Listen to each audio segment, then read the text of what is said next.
Let me see how far.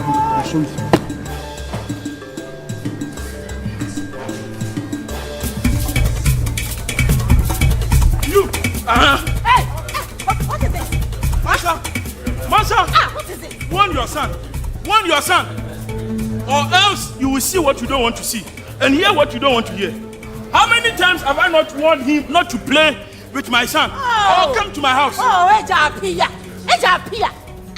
What's wrong if Kofi plays with your son? Are we not from the same clan? Hey! Don't you know there is a case on you and your husband? Me and my husband? Yes! Me and my husband? Yes! Very good. My husband is in. Did you say case? All right. We'll see who that case is on. Deal with him! Case him! Deal with him! But shipping, come on. Wow.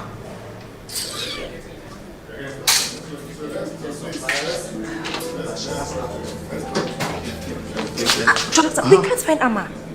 Where is she? I don't know, we've looked everywhere. What? Yes. In that critical condition? Oh God, this is unbelievable. We have to find her. We have to find her at all costs. I'll handle it. My friend, thank you very much for coming. I'll call you when she turns up.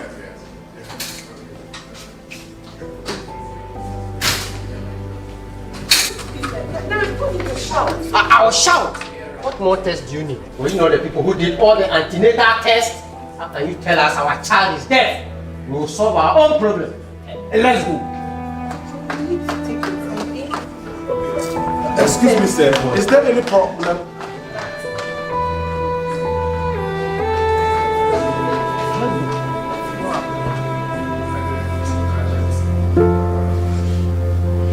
What I say is final. We are not going to any pastor. We are going straight to the village. I am not ready to take my daughter to the shrine.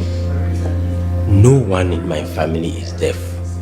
In your family too, there is none. So how can you tell me my daughter is deaf? We must look into it. This is purely spiritual. What about going to do the test? So the doctor can determine how to help her. It is my daughter who is deaf. What do they need my blood for? Our blood. If that is what will help her. Blood is sacred. I am not giving my blood to any doctor. I will call Papa at the village to arrange a meeting with the diviner. Thank you.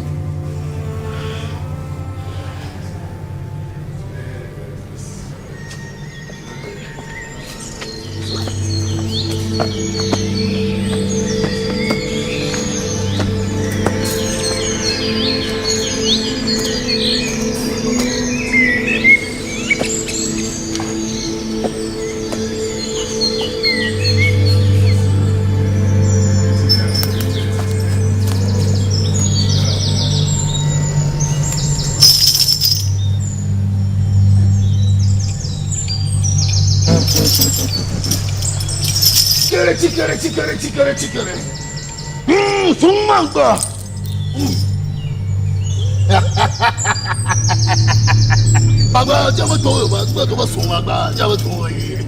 Oh, great diviner, eye of the gods, the great owl whose gaze pierces through the thickest shadow and the darkest night. There is a deity that must be appeased in your family. She has been abandoned and has come with a vengeance of deafness. You must pay the due and purge your child. 3 rams and 3,000 canas. Your Highness, can we pay in cash? Oh, the gods can take cash. Even mobile money. Chikere, pala wensu.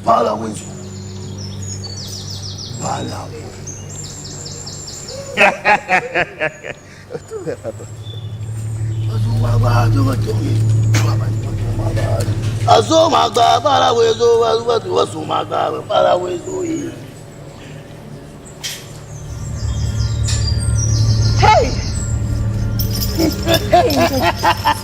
Something is happening to her. Don't worry, my daughter. The spirit is leaving her. Mali, Mali, Mali. He said she was going to get better when we get home.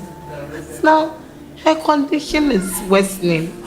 Please help us, please. This is highly demonic. She needs deliverance. I can feel it in me that there's a bad spirit inside this child. Prophetess, can you deliver her? That is exactly what I'm going to do. Let us bow before the Lord. Jesus, we trample on every serpent and scorpion.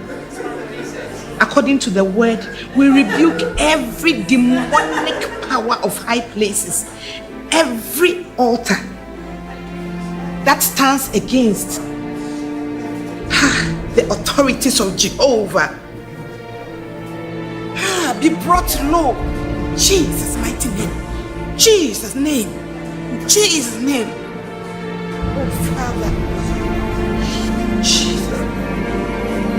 Jesus' name.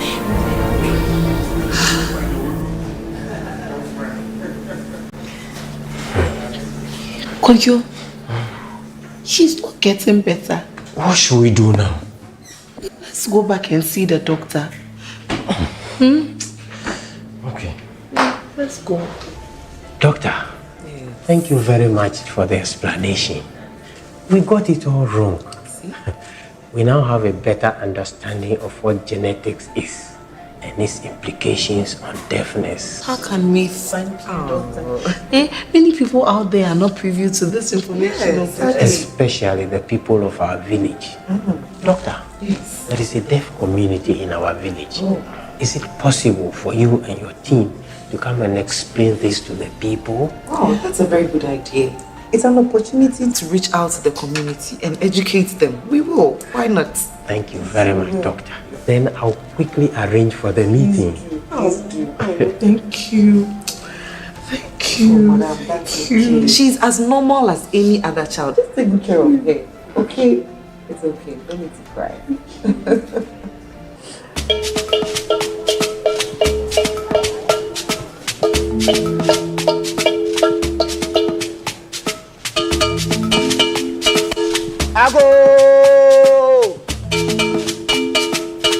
Ago!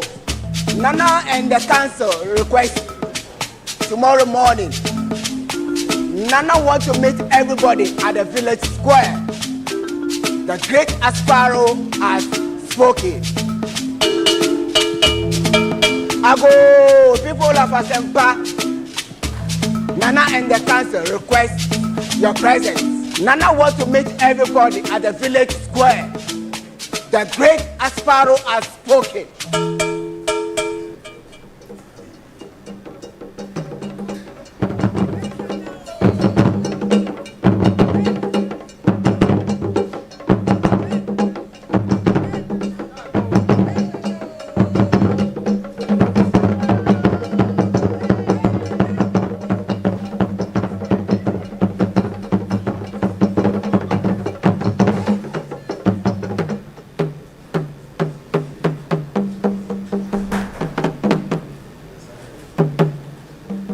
Nana and Council welcome you all to this urgent but very important meeting. Nana want to cut straight to the point. Nana, speak. People of Asempa, the issue confronting us is a very serious one which needs to be addressed. I'm not an expert myself, but our forebears have told us over the decades the mysteries surrounding deafness in our community. Much as we have tried, we've not been able to find answers to this problem.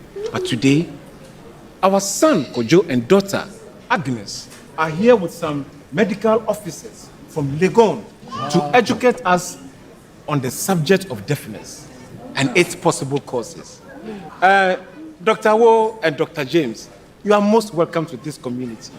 Thank you very much, Nana. Look on this chart. It will help you understand it better. Please.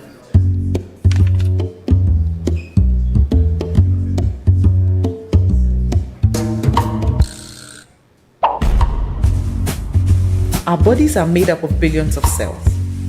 Inside each cell is our genetic material. Chromosomes are the packaging of our genetic material. We usually have 23 pairs of chromosomes, and we inherit one copy from a mother and one from a father. If we unwind the chromosomes, we can identify the genes. Genes are the basic building blocks that makes proteins. Genes are like the blueprints for making a machine, and proteins are the individual components of the machine. Proteins makes us who we are and help us grow and function properly. Our genetic materials is made up of our DNA. Deoxyribose nucleic acid is the very long chain of 4 chemical letters: adenine, guanine, thymine, and cytosine that combine to make our genetic code. We all have some variations in our genetic code. Genes variations are like spelling errors, where, for example, there's a T instead of a C.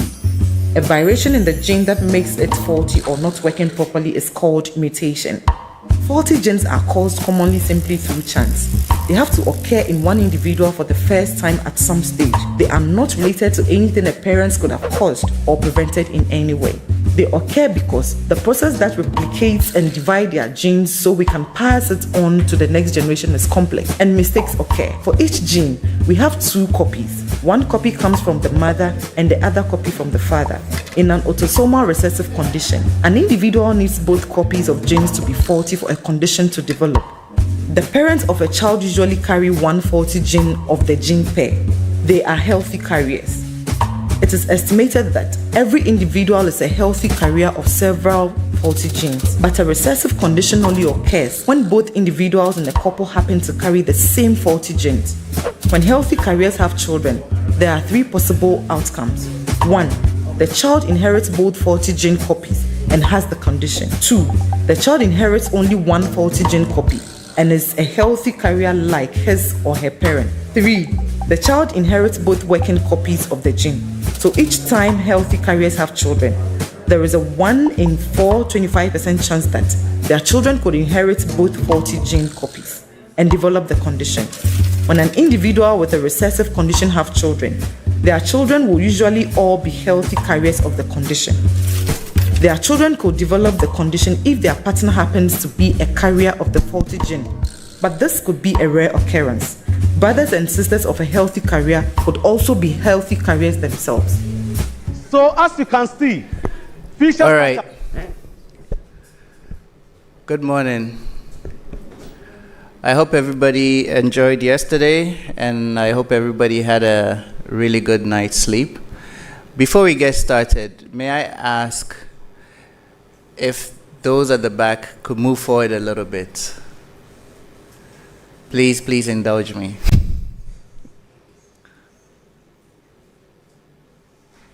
You know, you want people to know who came on time and who came late. So you move forward, and then that way we can tell.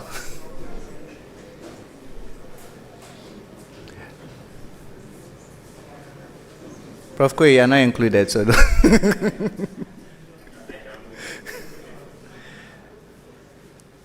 all right. So I think we're about almost halfway through.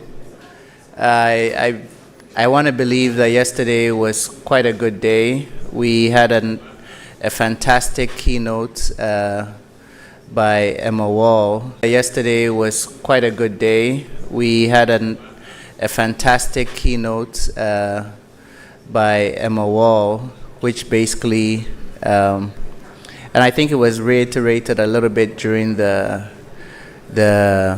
presentations that the more we know, the more we know we need to know, right? Particularly about the immune system pertaining to viral infections and things like that. And we had a number of very good talks, and I believe we're going to follow that up today.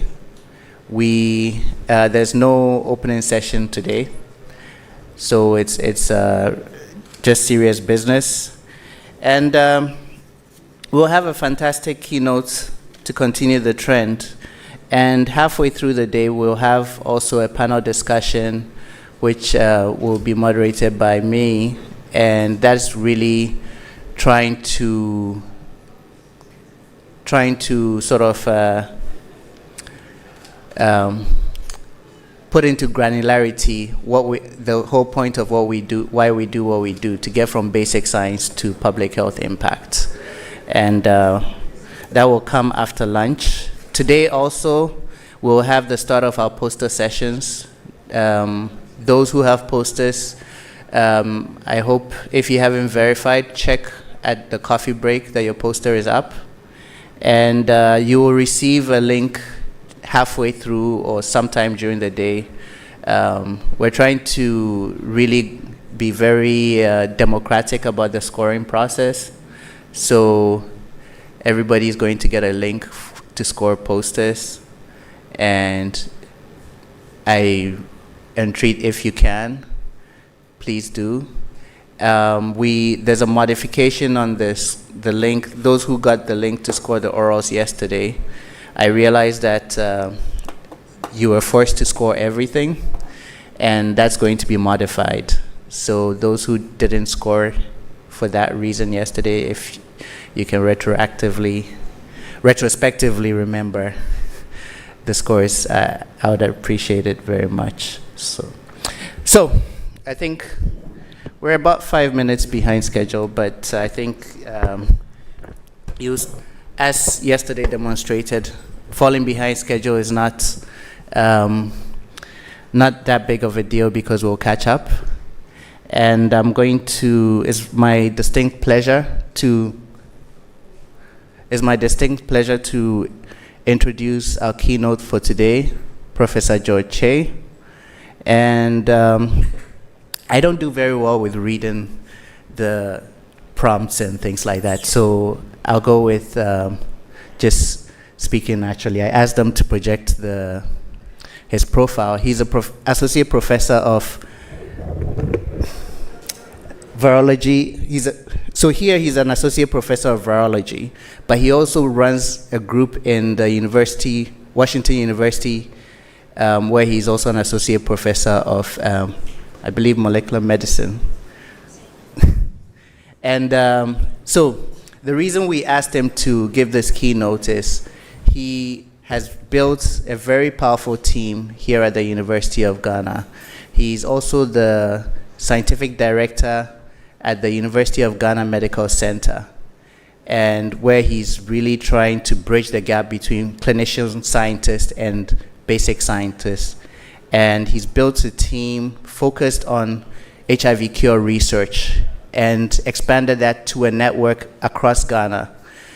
Those who don't know about virology in Ghana particularly is that the business here in research is malaria.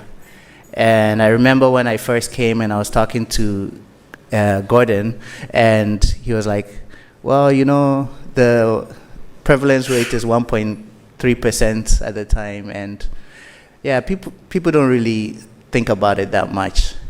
And now we went for a retreat for a project, and I see that Prof. Che brought people from across the country, and he's built a network really to take advantage, one, of the low prevalence, but also to there's something uniquely different about West African epidemic, and he's brought all the key players together, and I think he's going to tell you a little bit about his journey, how he manages to be in Ghana and in the US.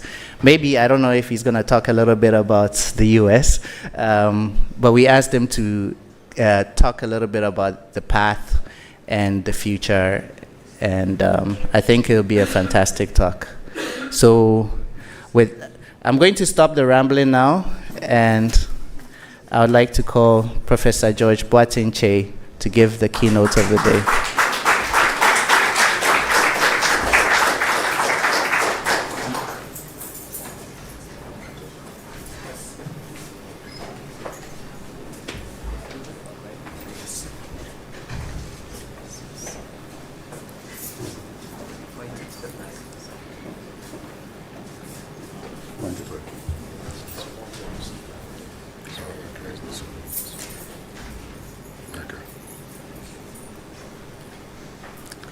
All right. Thank you very much, Peter, for the invitation. And I want to thank WACCBIP and all the leaders, Gordon and everybody else, for doing me this honor to be a keynote at this meeting. So we are very grateful, me and my group. So today I will talk about what we've been doing here at the University of Ghana when it comes to HIV cure. So let me just go right into it. So HIV is still a global threat. Over 40 million people are still living with the virus. And since the pandemic started in the 1980s, it has killed close to 40 million people. So that is like the population of Ghana and Burkina Faso, combined. Imagine all of those people dead, right? So it is a big deal. Of course, in Ghana, our prevalence is much lower. I have about 330 persons living with the virus. But that does not minimize it in any way. When it comes to HIV, I think there's no disease that has gotten so much resources and research probably than HIV. And that has paid off. I mean, HIV is a testament that if you put in the resources, you are going to get results. As at now, we have all of these medications are available for HIV. And we have 20 fixed dose combinations. So like those are like doses of several medications combined to treat the patient, so that patients don't have to take too many pills like they used to in the early 90s. So this is a huge advance, and those of us who are infectious disease physicians are very grateful, and we've seen the transformation from 14 pills to 1 pill a day, and transformation from a lot of side effects to virtually no side effect, and is really, really satisfying to treat your patients. That said, the medication that we have at the moment does not or do not cure the virus. So as an ID doc, I like to cure people, right? So like you come to the clinic, you have pneumonia, I give you the antibiotic, you are cured, and I'm happy, right? But when it comes to HIV, it's not like that. The medications are pretty good at suppressing the virus. So if I get a patient and I give him the current cocktail, which is usually 1 pill once a day, they are able to suppress the virus within weeks of treatment to where it gets to undetectable. Undetectable means that by conventional PCR, when we do it, it will say that it is below detection or less than 20 copies per ml in the blood. Of course, that does not mean the virus is not there.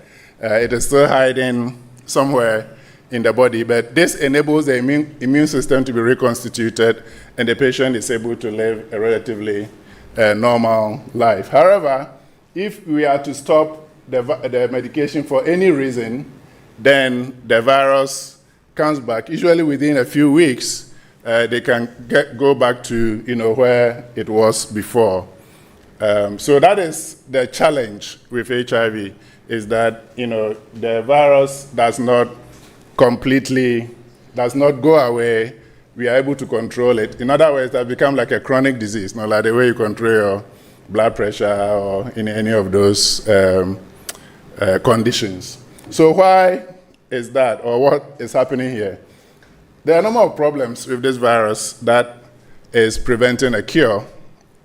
The first is the life cycle, right? So HIV enters the cell, and then it makes its way all the way to the person's DNA, and then it integrates into the person's DNA. So it becomes part of the genome. And it doesn't just do this in any cell. It does this in the T cells, right? So if you have your T cells from your immunology class, you know that eventually you're going to have resting T cells, and these resting T cells are going to be carrying the virus.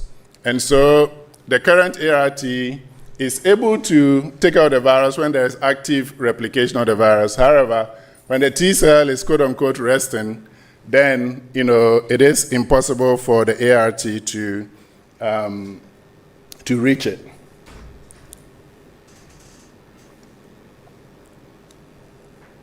So, as you can see here, there's a slew of places where the virus tends to hide. So there are cell types, there are all kinds of memory T cells, and even monocytes and macrophages. Majority of what we call the HIV reservoir are replication defective. What that means is that they don't have the full complement of the viral genome to make a new virus, about 80%, but the rest are replication competent, and those are the ones that we are worried about. But even the replication defective are able to make viral proteins, right? And when they make viral proteins, they lead to what we call immune activation, which leads to early development of non-communicable diseases like hypertension and cardiovascular disease. So just having even a non-replication competent virus is a problem for the person with HIV.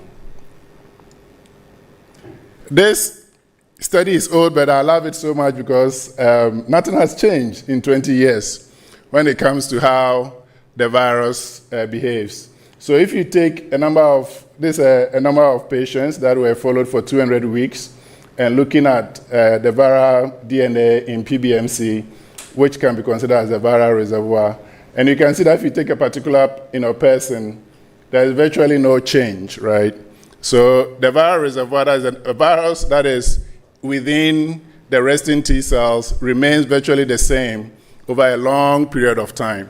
And so the modeling has been done that says that before this virus decays to where the patient will be free of virus, that will be about 70 years, right? So 70 years, obviously, something else will have killed you. Rather than HIV. So that is, we can't just use ART. We need something else if we need a cure. So about 12, 15 years ago, there were glimpses of hope of cure that fueled the cure, I'll call it cure research revolution. First, there was Timothy Brown. We can show his face here because he was a strong advocate for HIV cure. So he got cured when he had leukemia and had a transplant with CCR5 delta donor. So the virus needs this receptor to enter the cell. And so he got transplanted, and then he got transplanted again. And the way this transplant is done is that all of your T cells are ablated or removed, and then you get a new one from the donor. And over time, he subjected himself to all kinds of studies, and the HIV never came back. He died not too long ago from non-HIV related causes because leukemia, even when you get a transplant, can still come back. We also have the London patient, and then we got the Mississippi baby, who was a baby that was born. The mother did not attend antenatal, was found to have HIV. The baby was born.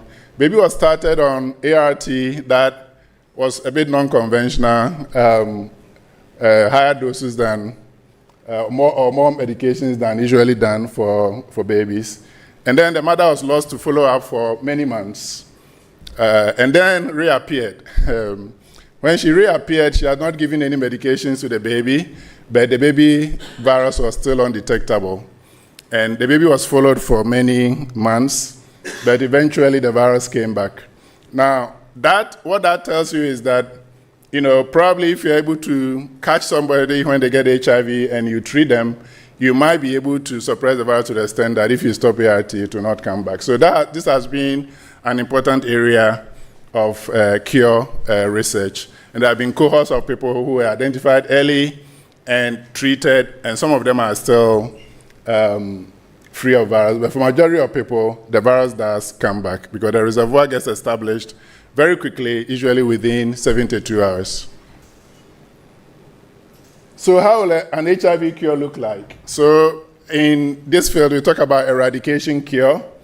We used to talk about sterilizing cure, but then we don't say that anymore because it's not very politically correct.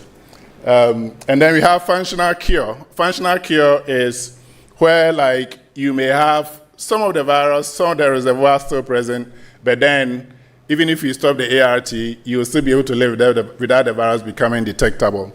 And then, of course, we have sort of a mixture of both. Let me run you quickly through HIV cure strategy so that when I talk about these things later, you will understand them. So there are a number of cure strategies that scientists are working on. The first and the most studied is what we call the shock and kill approach.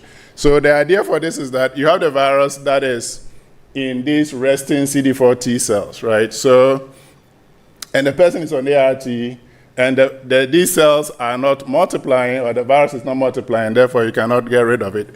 The immune system also cannot see it because they are not making any envelope, they are not making anything to the surface of the cell for you to target, for the immune system to target it. So the idea for this is that what if you could use another agent?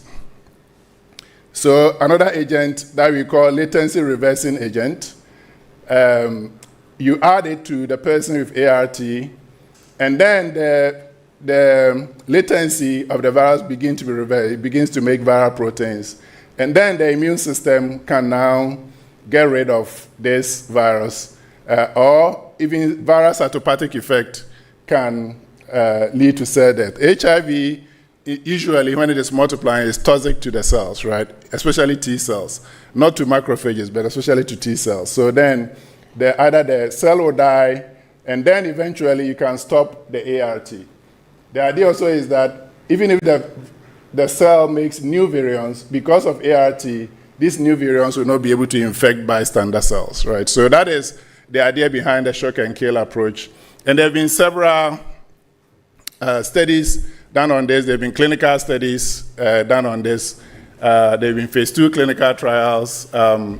What all of them have shown is that you will be able to get reactivation of the virus, but reducing the size of the reservoir is a different issue. So far, we've not been able to do that, but it could be that we are not able to reactivate enough of the virus in the places that it matters, or it could be that, the killing, we need a different kind of killing mechanism. So people are working on different methods to kill, the cells that are able to reactivate their viruses. So that's the shock and kill approach. And then the next approach is what we call the block and lock approach. So that is like the opposite of the shock and kill, in that for that, what you do is that now you have this virus that is, that is a provirus that is latent. So what if you can give something to make the virus super latent, right? Such that it is so much locked in the genome that even if you stop your medications, your ART, it will not be able to come back. In other words, if you can modify the epigenome around the virus and then enable the virus to be permanently latent. So it's not such a crazy idea. I'm sure some of you are looking at me and like, what are you talking about? It's not such a crazy idea because, the human genome is about 8% retroviruses. I don't know if you knew that, but there are retroviruses all over the genome that scientists have been able to actually get out of the genome and culture it, remake it and culture it in cells. So they are there, they are not able to replicate because of the epigenetics that is around it. Okay, so this approach has been moderately effective in mouse studies so far. And then the next one is gene therapy, right? So this one is straightforward, but not straightforward at all. straightforward because it's easy to understand, right? What if you can use something like CRISPR-Cas9 or TALENs or any of those things? First, what if you can remove the receptors that are needed by the virus, like the CCR5 receptor, edit it, and then put it back into the patient? Or what if you can use CRISPR-Cas9, somehow let it target the latent reservoir, it will get in there, and then it will excise the HIV, and then you are free of HIV, right? So some trials have been done with CRISPR. Recently, it wasn't successful. The scientists were from Washington University, where I am. They think that maybe the dosing, they were afraid, right? So this is just the beginning. So you don't want to give tons of it to the patient. So they think that maybe the dosing was not good enough, but studies are being done on this. And then there's a bunch of monoclonal antibodies. These are new approvals per year of monoclonal antibodies that are in the field. And what people are doing now is, what if you add that to ART, will you be able to keep the virus in latency or keep the virus, get some kind of functional cure? These monkey studies show that when they gave this monoclonal antibody, over time, the virus was not able to come back after many, many, many weeks. So these are promising studies for functional cure. So as you can see, which of these will be appropriate for us in Africa? Like when it comes to shock and kill and block and lock, that is easy. You are just adding one other or a couple of other medications temporarily until you are able to stop ART. When it comes to gene manipulations, that is not that easy because you have to take cells from the patient, manipulate them, put it back.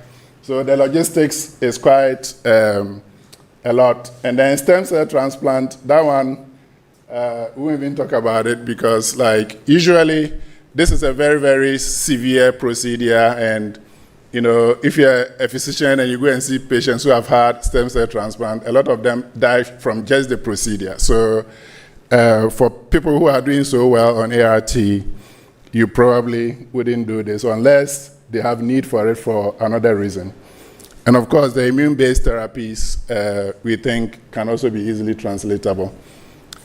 So that is kind of a whirlwind through the cure strategies. But if you look at the literature, right, you see that a lot of this cure research is being done in the US or in Europe. And Africa is left behind, right, in cure research. So that is what we sought to change. Somebody met me somewhere and said, are you the one who is trying to revolutionize cure research, to democratize cure research? And I said, yes, I'm the one. So why do African scientists and patients, why must we participate in cure research? First of all, most of HIV is in Africa, so I think that is just good enough reason. But there are questions about the HIV reservoir that can only be answered here in Africa, in my opinion. So there are co-infections with tuberculosis, with hepatitis, malaria, and all kinds of co-infections. All of these co-infections can alter the immune system. They can alter how the T cells behave. And therefore, if you don't take that into consideration and you get a cure, your cure might not be applicable to these patients. In addition, we have, HIV too in West Africa. West Africa is even more interesting than anywhere else in Africa because in Southern and Eastern Africa, it's a little boring. You just have one subtype, C, or D, and then in the global north, it's mainly B. But in West Africa, we have circulating recombinant forms. We have ADG, CRF02AG, CRF02 CPX, all kinds of, this is just a short list.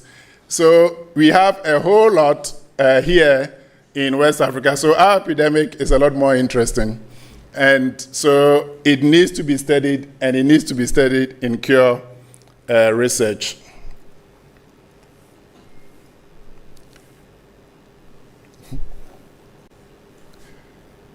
Okay, go back. So in addition, I talk about all of these methods for cure, right? So now, when it comes to cure, these are people who are doing well on ART. It's not like somebody is going to die tomorrow.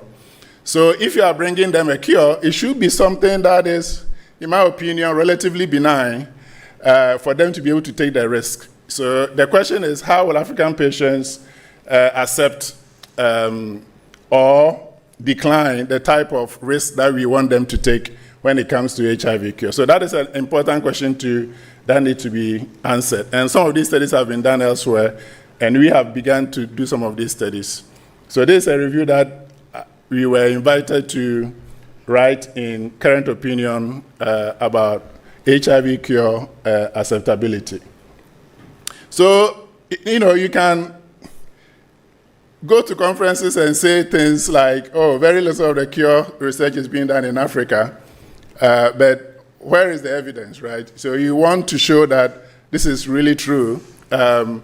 We know intuitively that it's true, but we wanted to get some numbers for it. So what Evelyn in our group led us to do was to look at all the cure-related literature from 2010 to 2022. We excluded vaccine studies, other trials, or other, HIV studies, except it has to be cure research. Cure research has some specific characteristics that we know, so that's what we used.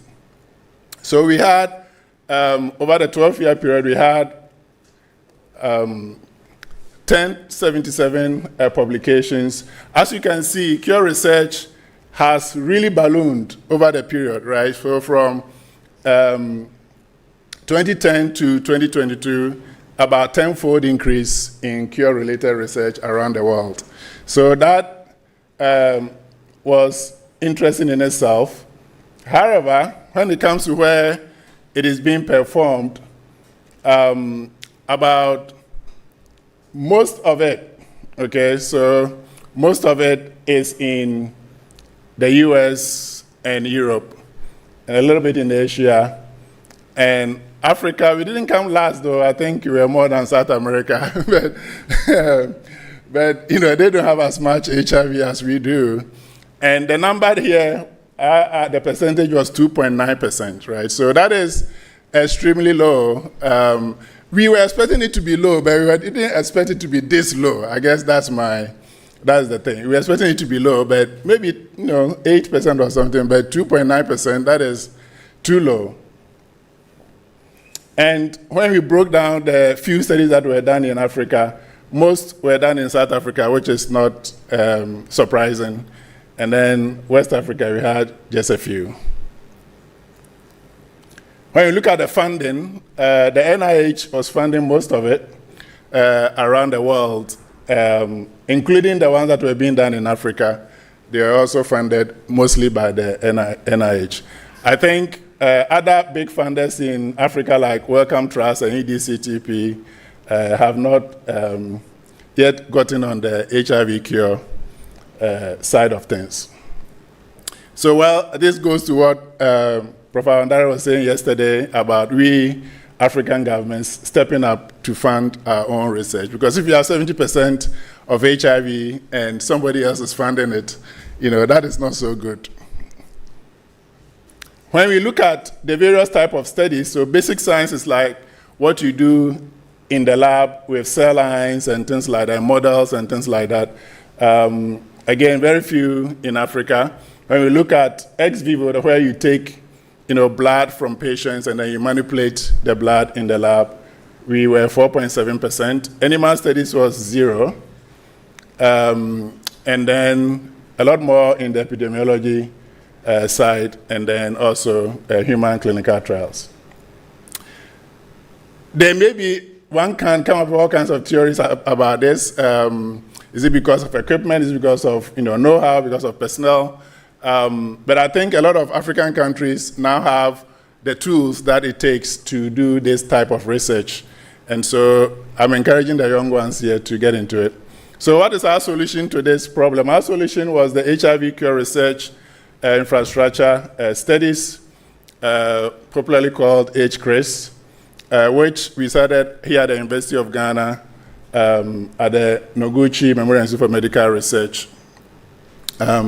We began by sending a couple of technicians to my lab at WACCBIP, and then since then we had a lot of exchanges. The aims were to, first of all, form a cohort of patients and characterize them for cure research. Now, the reason is that, like, if you have, like, when you are in Europe or US and you want patients that are fully virologically suppressed, because usually HIV cure research, you do it on those whose virus is less than 50 copies per mil or less than 20 copies per mil. Over there, you can just go to the clinic, look at the clinical records. They have regular viral load checks, so you can find out who is fully suppressed. But in Ghana, it's not like that. The viral load checking is very sporadic, and so you cannot really say that patient A is fully suppressed for the past 2 years or for the past 3 years. So we needed to build our own cohort and follow them over the years so that we know that when we are recruiting people for these type of studies, we know that they are fully suppressed. And then we also did some lab work and screened 150 epigenetic modifying compounds. The graduate student who did this is graduating tomorrow, so congratulations, Chris. And then we have also assembled a well-characterized biobank in our freezers and liquid nitrogen tanks. And then, of course, to use all of this to train people. So the result is that we've established all the laboratory techniques for HIV cure research here at the University of Ghana. So we can do everything from there to there, which is really good. We've trained several postdocs, fellows, graduate students. With the help of WACCBIP, a lot of our PhD and master students were trained here at WACCBIP, so we work together. So we are very grateful for the excellent training that they received. And then we follow this cohort to date, since 2019 to today. We follow them every 6 months. There are two of us managing the project, myself and Dr. Bonnie, or is she? So she's somewhere here. And then, yeah. And then we have about 6 postdocs or junior faculty. We've trained 5 PhD students, 3 graduated, 8 MPhils, 4 graduated. We have good number of technicians.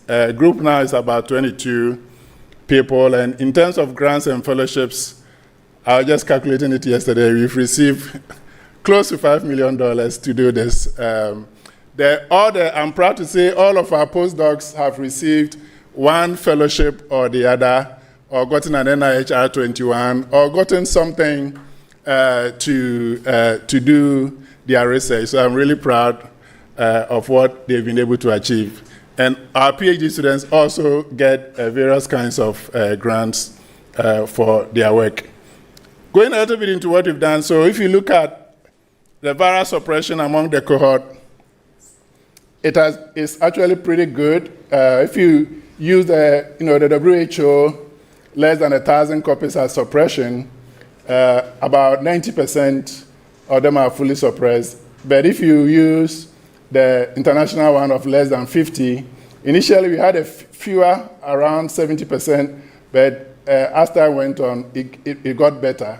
So this is when dolutegravir was started here in Ghana, and that has made a huge difference in viral suppression.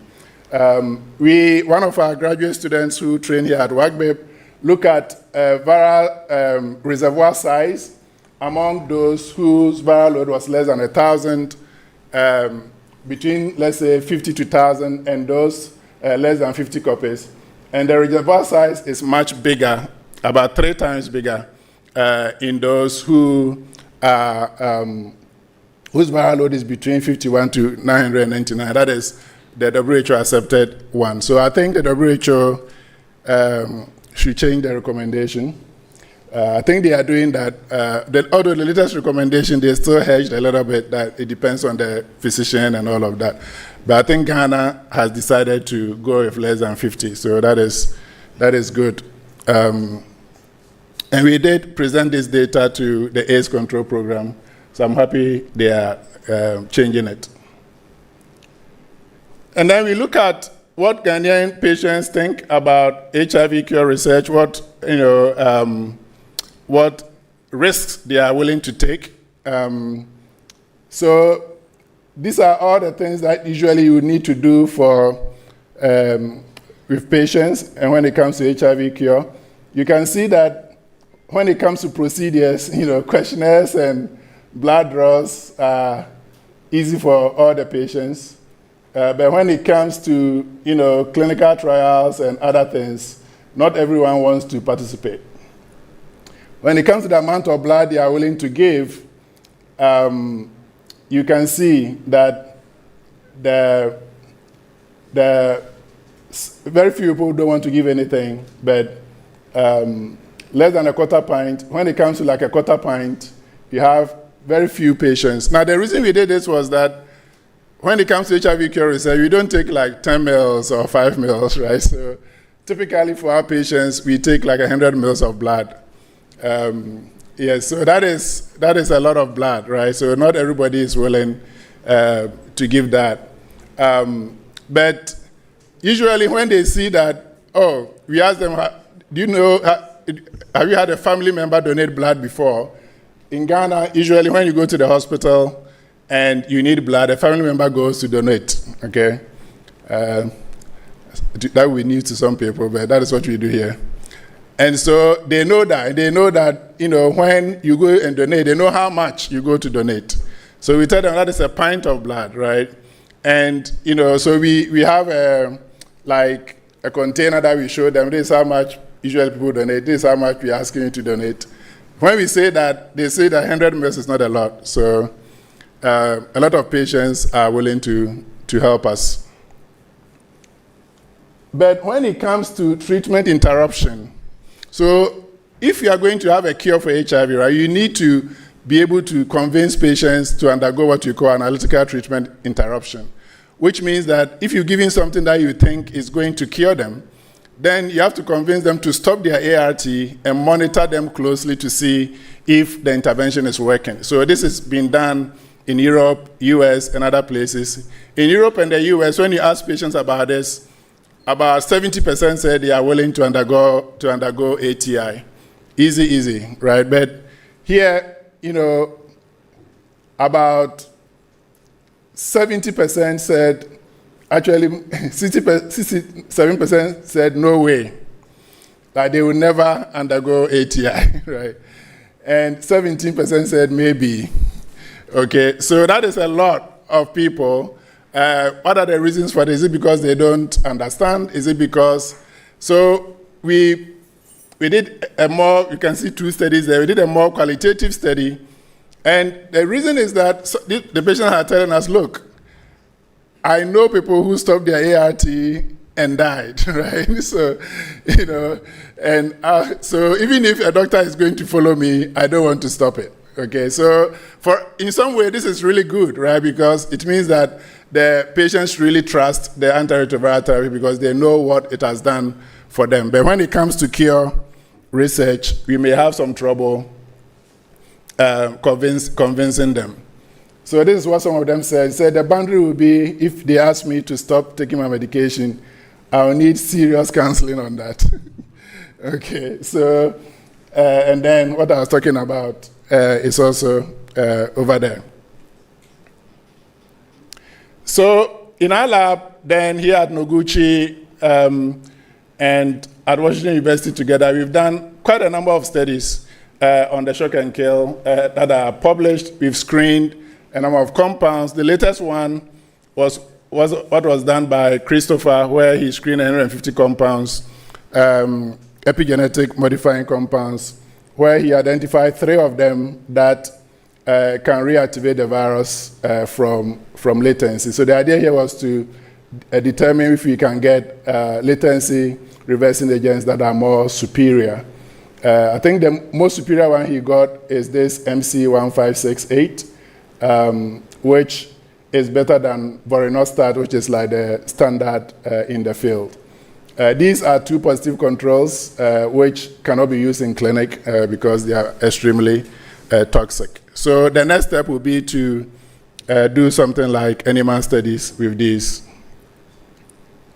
And then in relation to that, we've created a novel macrophage model for latency because we realize that when it comes to T cells, it's very different from macrophages where they don't respond to the latency reversing agents that are in the field.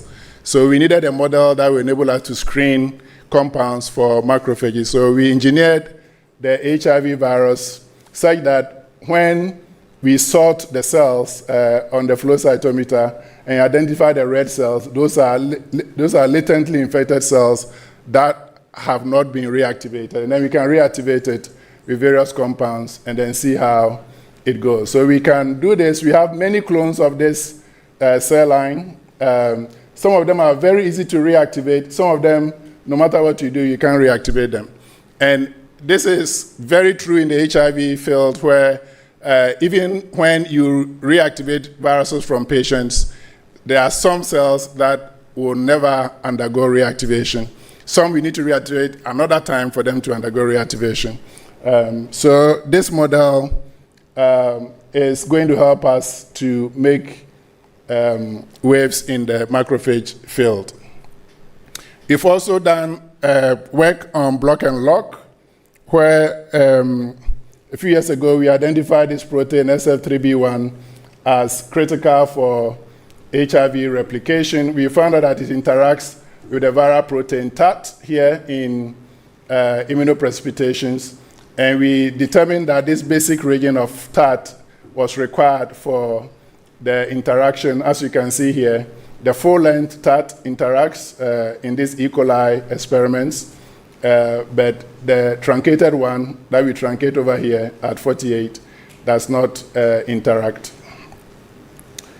So what we've done in the lab now is to create a system where we have portions of TAT, portions of SL31 that we've mapped for the interaction using this nanobit system where if you co-transfect these, if the proteins interact in the cell, then it will generate luminescence for you. So with that system, we'll be able to screen for compounds for the block and lock approach. And I'm happy to say that it looks that the system is going to work. We did screen for a few protein kinase inhibitors. We identified this one here. And when we went into the cells to see whether it actually works, it's able to inhibit HIV reactivation from latently infected cells. So with this, if we get our next grant, we are going to screen for a number of compounds to see whether they can enforce HIV latency. So what are we doing next? So all of this are things that we've been doing here, and we wanted to enlarge this, right? So we've trained a number of postdocs, graduate students, and so on, but we want this to expand beyond what we have. And so we recently applied for, and we were fortunate to get an NIH D43 training grant to continue with the training. So this is about $1.6 million that will enable us to train, to build capacity here at the university, and also with people from West Africa in HIV basic science and cure research. The program has program directors, myself, Evelyn, and Lian Shan at WACCBIP. We have an executive committee. Peter is one of them.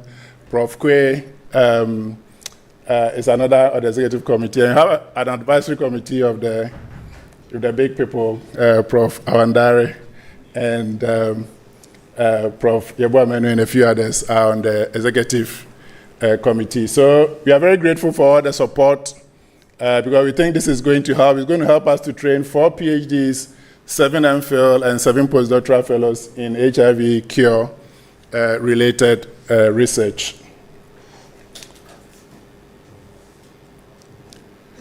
So these are some of the things that the fellows and students in HCRIS are doing: screening compounds for the shock and kill and block and lock approach, looking at drug resistance in people with persistent low-level viremia, that is, those patients that talk about a viral load between 50 to 1,000.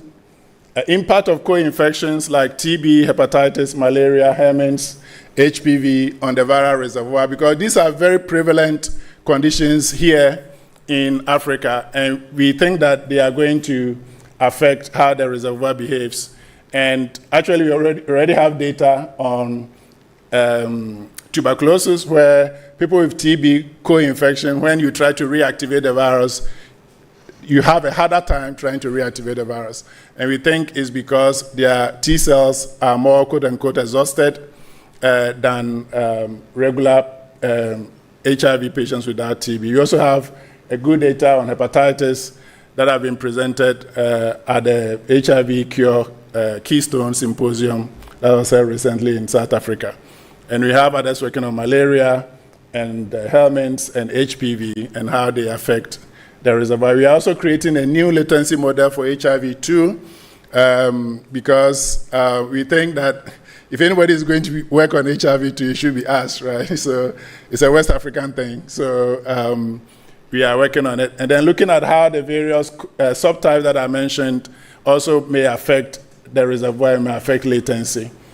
And then looking at how comorbidities and immune activation also may affect the reservoir. So our plans are to expand the HCRIS cohort to cover the whole country. Right now, the cohort is only in Accra and Cape Coast. So that is just southern Ghana. So we need to move to the north and other places. And we are also working with some colleagues in Senegal, Burkina Faso, and Nigeria to expand the cure research in those, to start cure research in those places as well. Because Nigeria, for instance, has a lot of different subtypes that we will be interested in. So the funders who are here, we are looking for money to do all of this great stuff. So yeah, we want to position ourselves as a site for HIV cure trials in Africa. The thing is, if you don't characterize our virus, right, then if there are trials, and trials are coming, if there are trials, you can't participate because you don't even know how to check the reservoir size in your, because I didn't mention this, but for HIV cure research, you need to be able to measure the reservoir size. And the tools that are currently used is only for subtype B. So you can imagine there's a trial for, for a cure. We can't do it in West Africa because the subtypes here, we cannot use the same tools, okay? So we are developing those tools, and I think we will be successful very soon. It's not easy, but we are almost there. And of course, we want to train more people. So in conclusion, I'll say HIV cure research is advancing at a rapid pace. And the International AIDS Society, NIH, everybody is on board. The approaches, the main ones are what I talk about: shock and kill, block and lock, gene therapy, and immune therapy. And almost all the cure research so far has focused on subtype B, neglecting the many subtypes in Africa, and especially in West Africa, where we have a lot of different subtypes. So we in Africa, African scientists, we must step up so that our patients can be included in cure research trials as they come. So to achieve this, we need to do a lot of training, mentorship, which we are happy to do. So I'd like to thank my team. We call ourselves the Massive Action Team, so we take a lot of action. And then all the hospitals that we've been working with. I want to thank WACCBIP for helping us train a lot of these students and all the funders that are listed. Thank you.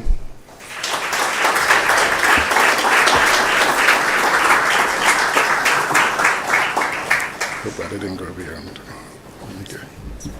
Thank you very much, Prof. Che. So I think we have time for a few questions. Leopold.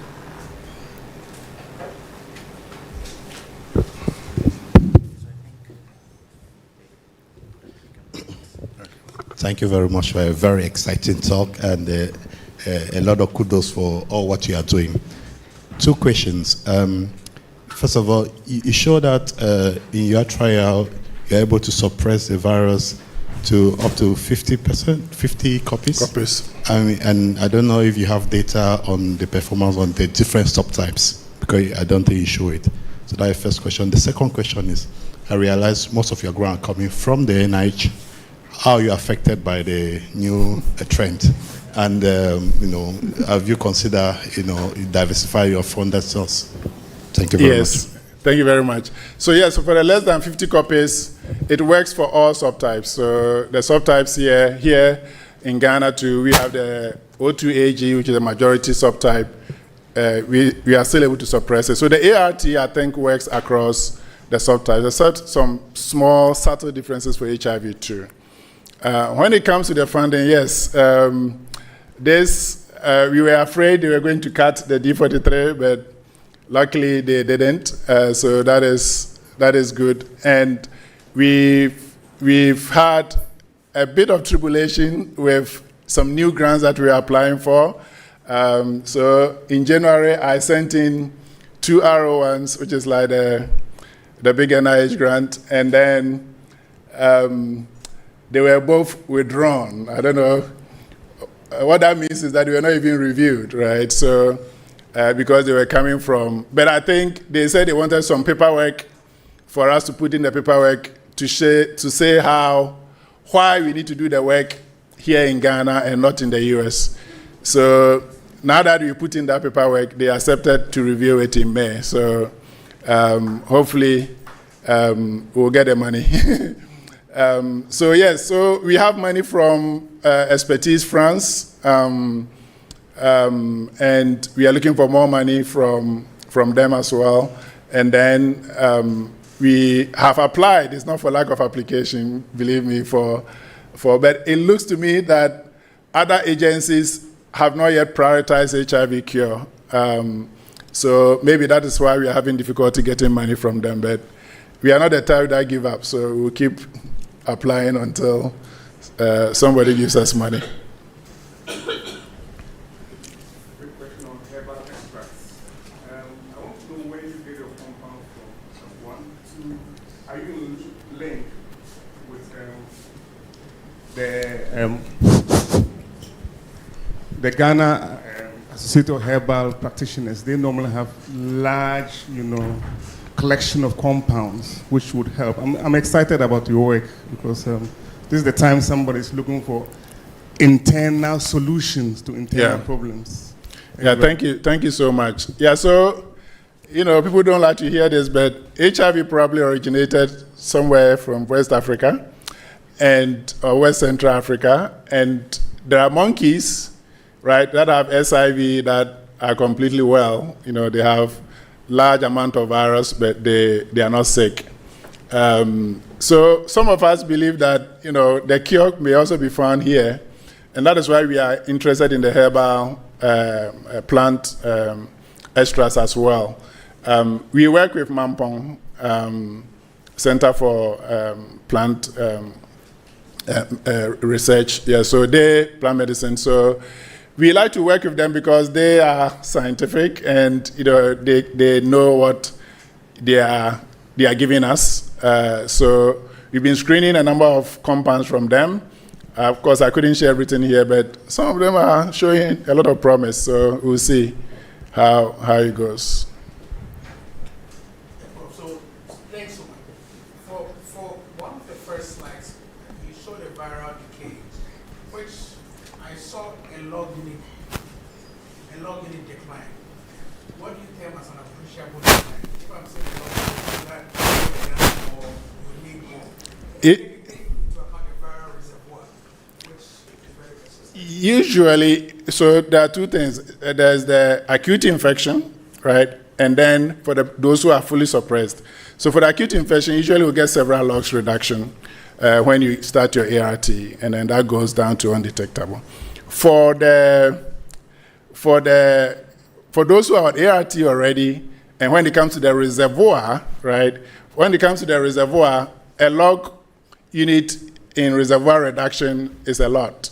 But when it comes to like acute infection, then usually we get several logs. It plummets, plummets several logs down when you start ART. Okay, so I'm here. Thank you very much. Very beautiful work. I wasn't surprised when I saw that the reservoir size really is huge, even for suppressed patients. And I don't know how you're measuring your reservoir sizes and your latency model, but I never heard you mention clonal expansion as a major roadblock towards cure. And so, have you tried to look for these in these patients, and are you able to reactivate some of these clonal expanding cells? And which of these cells are really easy to identify in terms of their clonal expansions? Thank you. Yeah, thank you very much. Those are very important questions. So clonal expansion is where you have the T cells, and then with one virus inserted, and then that T cell multiplies itself, because that is what they do when they need to attack, an incoming agent. So yes, so we are looking at it. We have PhD students now who are going to look at clonal expansion. Another reason why we should do this here is that clonal expansion in Europe or America, the mechanism may be different, right? So there are two methods for clonal expansion. There's homeostatic proliferation, and then there's antigenic stimulation. And antigenic stimulation is coming up to be the major one. And in the US, what has been discovered is it's mainly CMV. So a lot of the reservoir that are clonally expanded are CMV specific.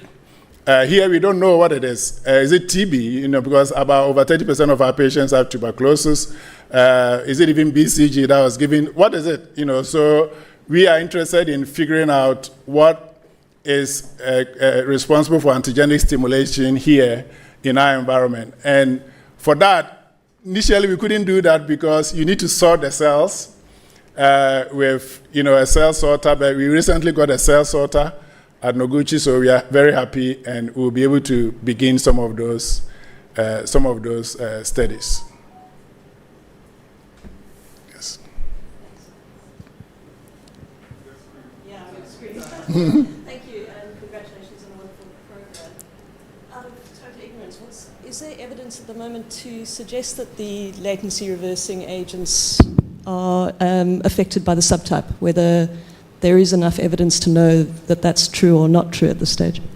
Yes, so all of the clinical studies for LRAs have been done in Europe and the US. So we don't know whether, when you come to the patients, whether it will work for our subtypes. What we do know, though, is that we've taken samples from patients here, and we are able to reactivate the virus in the lab. So it will probably work here as well. Just as you have been exploring the natural products, the medicinal plants, just wondering whether probiotics are also factoring in this, because they help build immunity and so on. Yes, so probiotics and even the microbiome, right? So how does the microbiome and the chemicals that are released affect the reservoir? Even bile acids, right? How do they, and these are region specific, so the microbiome for people in our area may be different from people in Europe because of different exposures.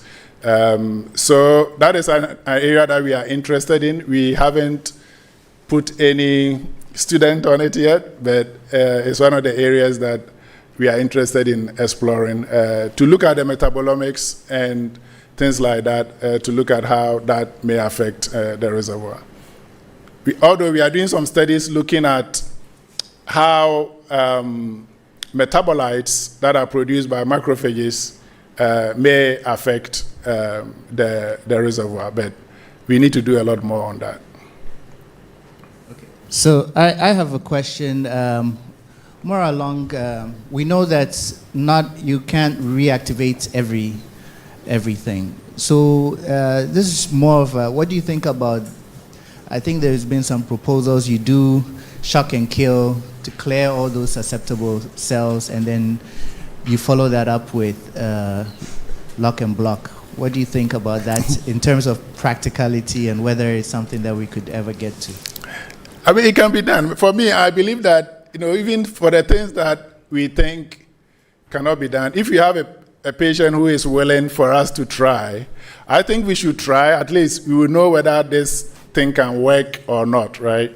After all, it was this bone marrow transplant that enabled us to see that, okay, a cure is actually possible. And then people put money into it for us to do the work. So, so that idea is interesting. And of course, I didn't talk about a lot of things, but about chimeric antigen receptors and CAR T cells, and it's also a big one, trying to kill, the reservoir after reactivation. So there's a lot of that, and I agree that that can be tried as well. Yes, thank you very much for the wonderful presentation. I'm just interested in your HIV cure using the super latency sort of treatment. Using? Super latency.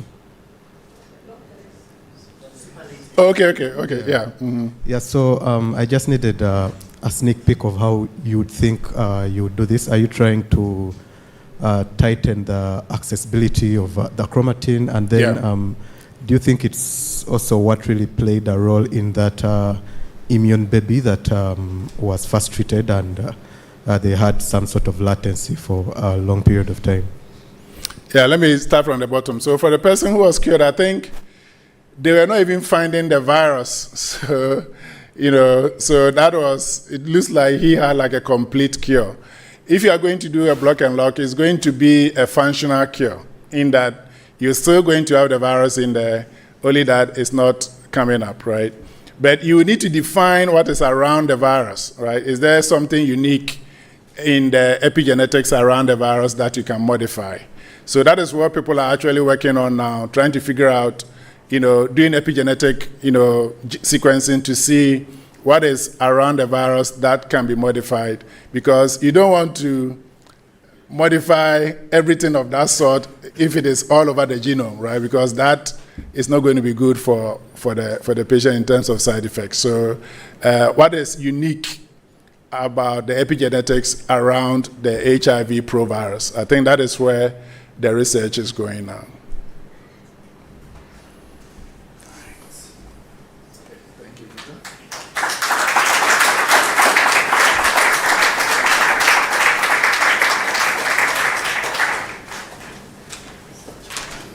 All right. Thank you. Let's give another round of applause. I think you all agree with me that this was a very, very rousing start to the day. Now we're going to start our sessions for the day. And I would like to call, before we do that, those who are queued to do Turbo Talks later in the day, if you haven't sent your slides to ICT, please do that before the coffee break or forever lose your place. Right. And then we'll have a slight change later before the coffee break. We'll have some of our sponsors who were queued to present yesterday presenting.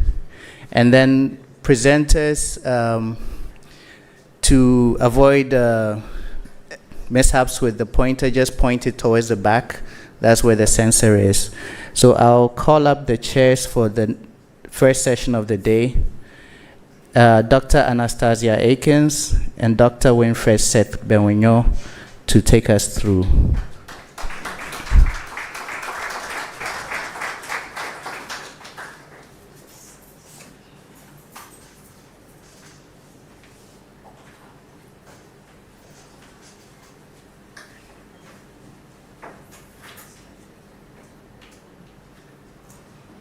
Good morning and welcome to the first session of the day. Already we've had a good start with Prof. Che, and I'm sure we are going to continue in that same vein.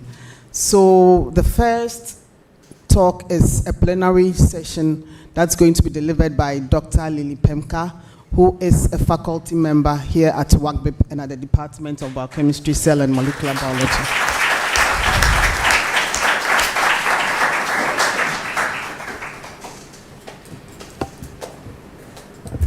Thanks. Good morning. So my topic, sure. Missing pieces, the uncharted genomic terrain of breast cancer in Ghanaian women. So with this talk, you're going to understand why I chose this title. Here's my...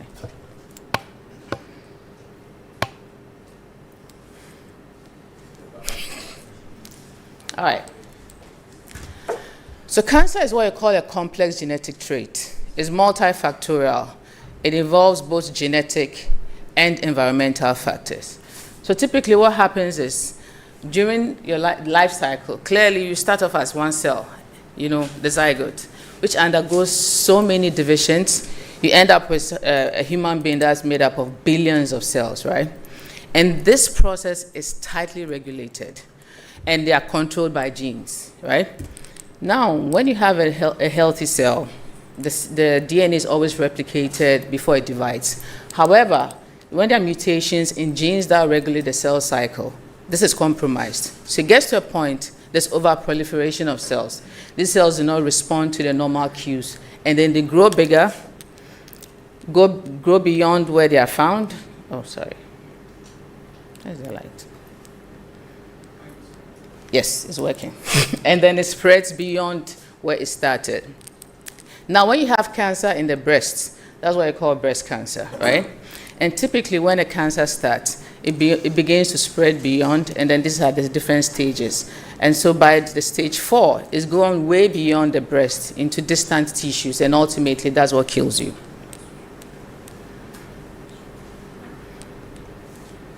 So the breast cancer problem is one of the top cancers that are diagnosed around the world. This is a global issue. It's just not confined to Africa. You see the same case in Africa, right? This data shows at a point in 2020, breast cancer surpassed lung cancer as the #1 cancer diagnosed. However, it's dropped to #2 now. It's not different in Africa, and especially not in Ghana. Now, what are the problems we are dealing with? The cases are increasing dramatically in Africa. When it comes to research, treatment, diagnosis, and post-treatment care, there's a vast disparity between Africans and then the high-income countries. Now, what I've observed is mortality is disproportionately higher. It's partly due to late treatment. However, if you look at the 5-year survival numbers, it's about 40 to 60 in Africans, and then you have 80 to about 90 in high-income countries. Now, when breast cancer is subtyped, based on the molecular expressions, you find that the triple-negative breast cancer, which is negative for all these receptors that are used for treatment, are absent. And then what happens is we have a higher prevalence of that. And with TNBC, it has a higher metastatic potential and is very difficult to treat. And it happens to be highest in African populations. What are some of the gaps in knowledge when it comes to breast cancer research? The data is really scanty. The epidemiology is not clear.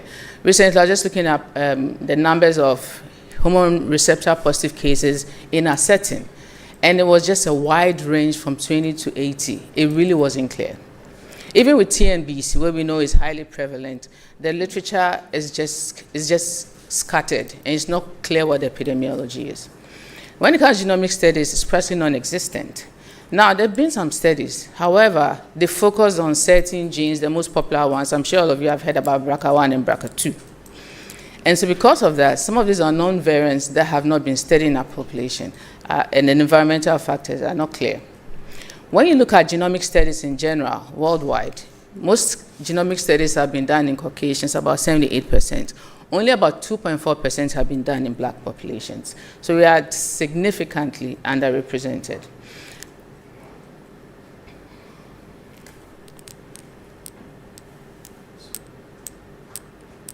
That means something. Okay. Now, why are we conducting genomics in breast cancer in Africa? Because there's a lot of research that has been conducted everywhere else, right? So why don't we just copy from that and not waste resources? These are some of the reasons. When you look at our genetic background, we happen to be the most genetically diverse population. So if you look at this image, for example, you're looking at haplotype heterozygosity across several populations. And when you move away from Africa, the diversity drops, right? Secondly, there's a study that was done in 2018. About 910 people were sequenced. And it turns out that once we were aligned with the reference genome, there were so many reference contigs that wouldn't match to the reference genome that we currently use. And they happened to find about 10 extra bases that were not incorporated into the reference genome that we use. And why are we the most genetically diverse population? Humans evolved in Africa over 5 millennia, until about over 100,000 years ago, when it had other smaller populations populate the rest of the world. So if you use data that's been generated primarily in European populations, the yardstick falls short of what you can use. Now, what are the other unique things that I can talk about here? When it comes to genetic disease, because of the difference in genetic background, it presents with racial and ethnic variations. Like I mentioned, the TNBC, which is highest in African populations. And we've experienced a unique gene environmental interaction. And if you are dealing with a complex genetic trait, the best place to actually determine the genetic underpinning will be in a population that has, lived and evolved in Africa. Now, when you look at some of the data that have been generated in other populations, you realize that there isn't a lot of overlap. There are a number of GWAS studies that, when were done in blacks, it was different. Now, if in this era of molecular medicine, where we are developing drugs based on genomics, what happens now is that because we are largely excluded from these studies, all these molecular therapies might not work very well with us, although we share 99.9% of our genome. But, for example, when it comes to pharmacogenomics, which is really important when it comes to a breakdown or metabolism of drugs, we found out that Africans are more likely to experience adverse drug responses because most of the drugs have been tested in a different population, which is more selective for variants that are in that population. So now, because of the high genetic diversity, we have this unique opportunity to identify novel variants or genes that underpin some of the complex genetic traits. So now there's this need to have, conduct population-based study that can be helpful when it comes to diagnosis, treatment, prognosis, etc. All right. So the study rationale. I already mentioned some of these existing platforms that are being used for other populations are not necessarily relevant, especially the targeted ones. So with whole exome sequencing, you're providing a larger platform to identify some of these unknown variants. And so the whole goal was to identify germline and somatic variants that are underpinning breast cancer in our population. Today, I'm going to just focus on just the germline part and talk about somatic stuff when we run into each other. So this is what we did. All right. So, of course, we acquired ethical approval from Gucci, EGBAS, the Kolebu Teaching Hospital, the Ghana Health Service, and we recruited 114 patients. Some were on treatment, some were neoadjuvant therapy. Some were treatment naive, and some were on neoadjuvant therapy. So we collected saliva, tumor adjacent, normal. We didn't take tumors from those who were on neoadjuvant therapy because of the changes that the drug would induce in the tumor, right? And then we conducted whole exome sequencing followed by data analysis. So this summarizes, Let's use the pointer here. Point to the back. Where? Okay. The back. Yeah. All right.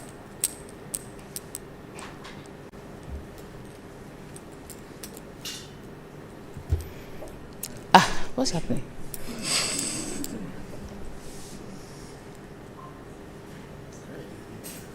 All right. Out of the 144 cases, 14 of them were saliva, 77 tumors, and 23 non-neoplastic tissues. Clearly, we can't get normal tissue, so we resort to getting tissue that's adjacent to the tumor, which is considered non-neoplastic or in quotes normal. And then for controls, owing to the lack of genomic studies in our population, it's very hard to come by, controls, especially population, relevant controls. So I think Elvis talked about the hearing impairment study yesterday. We used some of their control exomic data for analysis. Now we collected data from all over the country, and if you look at this, summarizes the ages from 35 to over 60, and these are the histological subtypes. And then look at the stages. The highest was stage 2, and then when we look at the grades, the highest numbers were at grade 2. So we collected data on their, ethnicities, hoping to see if there are any, ethnic variations. However, the numbers were not as big, so we didn't do any meaningful analysis. Yesterday, I was at another meeting where a lady had mentioned that TNBC happened to be more common in the GANs, and she didn't know why. And this is the thing, the variability is so high, and then when you have different populations, it's likely some of these variants have become common. And therefore, if they underpin conditions like this, you are likely to see some variants that are more common in certain groups.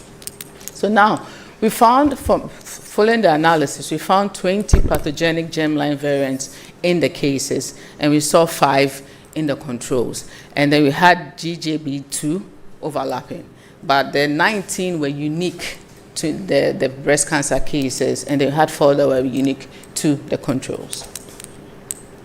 Now, if you look at the breakdown in CLINVA, from likely benign to variant of unknown significance between the controls and then the cases and the controls.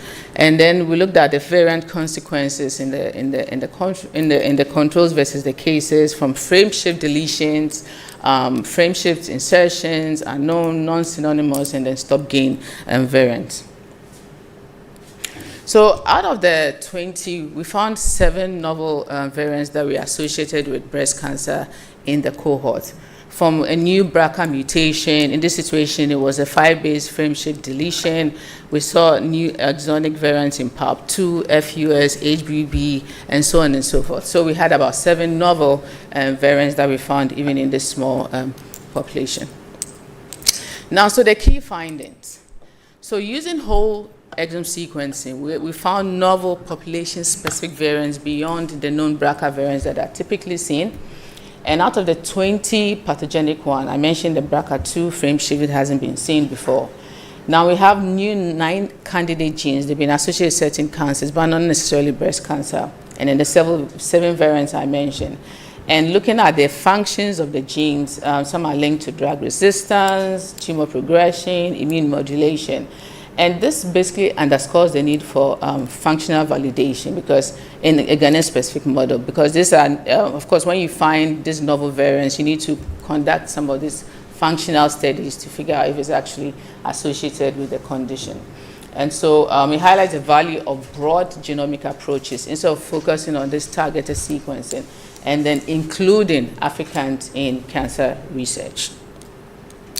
Now, I mentioned how the mortality rate was disproportionately higher. I mean, there's so many reasons behind that. Sociocultural beliefs, low awareness, and of course, some of these subtypes that are more aggressive. So conducting research on its own, I mean, it takes a while before it becomes, quite relevant or impactful. So in the absence of that, we observed that low awareness is quite low in the Ghanaian population. That was probably contributing to the late presentation. We ultimately contribute to the higher mortality rate in our population. So we established the NOFO Festival. These are breasts. I'm sure everybody can see their breasts. And basically, it's been running for like 7 years. And what we do is to conduct free examinations for these women, teach them how to conduct their own self-examinations. We've had thousands and thousands of women screened. We've gone to, we do on campus, we go to marketplaces, and these are a few pictures. And we try to make it a bit fancy. So this is the very first one we had these cakes made. And then the other ones on the right, we believe in diversity. So you can see all the different shades of breasts, colors. And then these are more pictures. If you are looking for Prof. Wandari, he's here. He's happy to support something like this. We've been working throughout COVID, and of course we'll have it this year as well. All right, so first of all, I'd like to acknowledge Dr. Claudia Anyigba, my first PhD student. She graduated last year. She's now a lecturer in one of the universities in the north, and she did most of the work on this. Dr. Lucas and Amega Etego. Yes, one of the supervisors. And then all these people, including my lab, the participants who magnanimously donated their samples, collaborators at the Kolubu Teaching Hospitals, and WACCBIP for the funding. I got the Delta's funding, and that's what helped me relocate and start my lab here at the department. Thank you. Thank you, Dr. Pemka, for keeping to time. I did it. I was trying to. Yes, so please, questions. Okay, there's one at the back. Thank you very much, Lily. That's really interesting. Have you tried to look at the HER2 landscape to see to what extent the Ghanaian population may be carriers of HER2 and how that may be impacting therapy? So the HER2 landscape, I didn't hear the question. Have I looked at the HER2 landscape? Yes, I'm asking whether you looked at the HER2 landscape in the Ghanaian population as part of your study, since that's been established as a major pathway to treatment failure.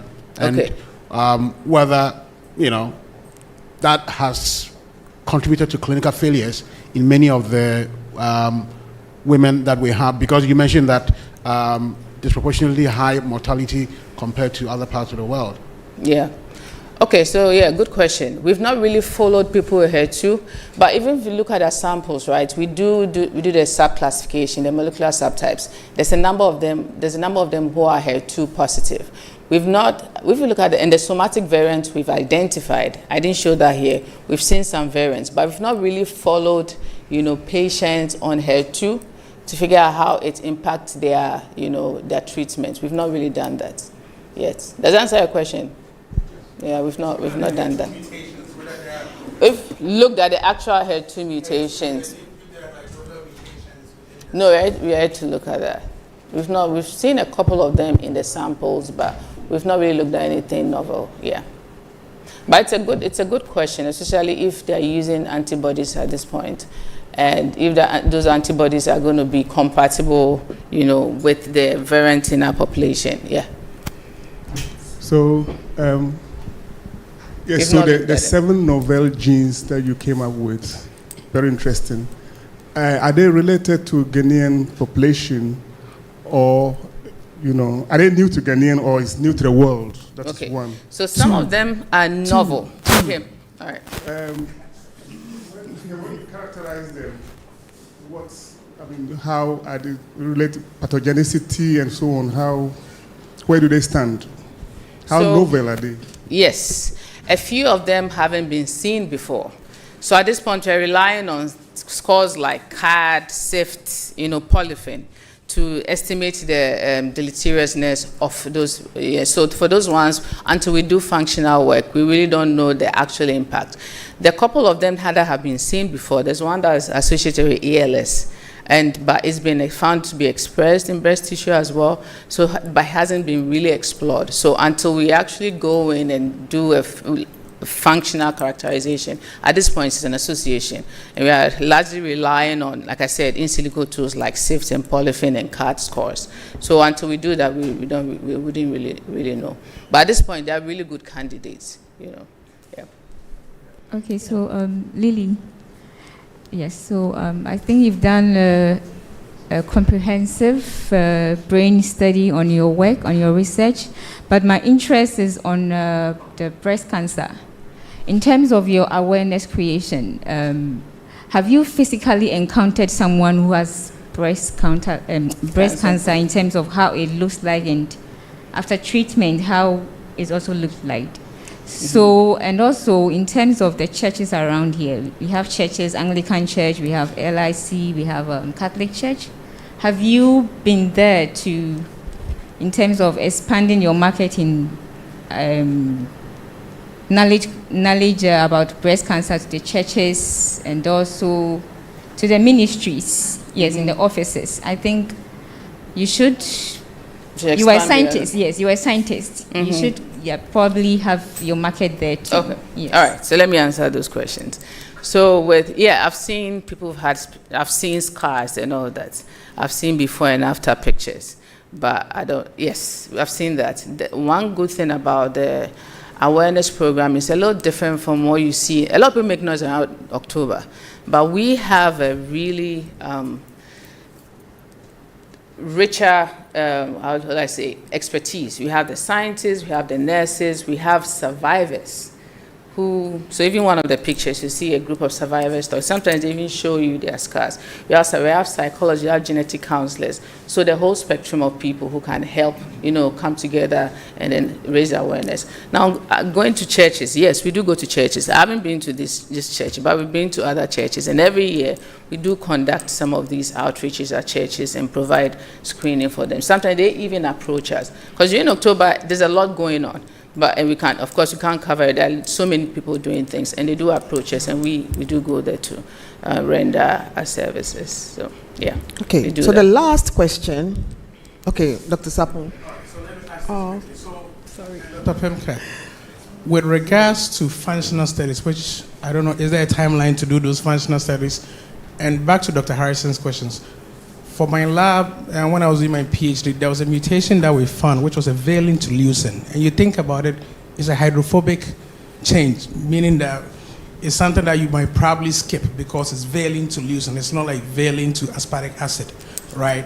So a lot of us ignored it, but then we did a functional studies, and the phenotype that it produced was completely crazy.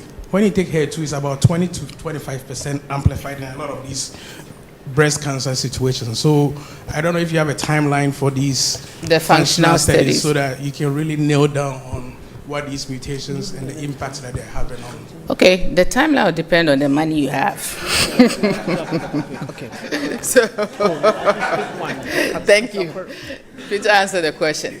But I have a master's student who's going to start. It depends on the funds you have. Start slowly. So I have a master who actually prepared a proposal and all of that, and she was going to focus on some of the new BRCA variants, what we've seen and what others have seen. Now, what's happening around the world is people are getting excited about African genome. So they conduct the whole exome, whole genome, they do the association, and they leave it at that. At that point, it's not very useful because you don't know the impact, you don't even know how you can use that during genetic counseling because it's not determined. So my student is going to start off with, BRCA mutations, for example, and then do, all this in vitro, starting with cell lines, of course, what we have, and CRISPR, and then figure out changes in homologous recombination, knowing that BRCA is involved in that pathway. And so there's no time. Once there's money, the time will be very, very, very short. Okay. But yes, but we'll start off, if anything, we'll start off with cell lines. You need to prioritize some of these variants. You don't just go all the way to maybe an animal model, but you prioritize them, cell line, go further. If you look smaller animal models that you can use, and then go further. Yeah. Thank you very much, Dr. Pemka, for the very insightful and exciting lecture. We will continue the discussion during coffee break time.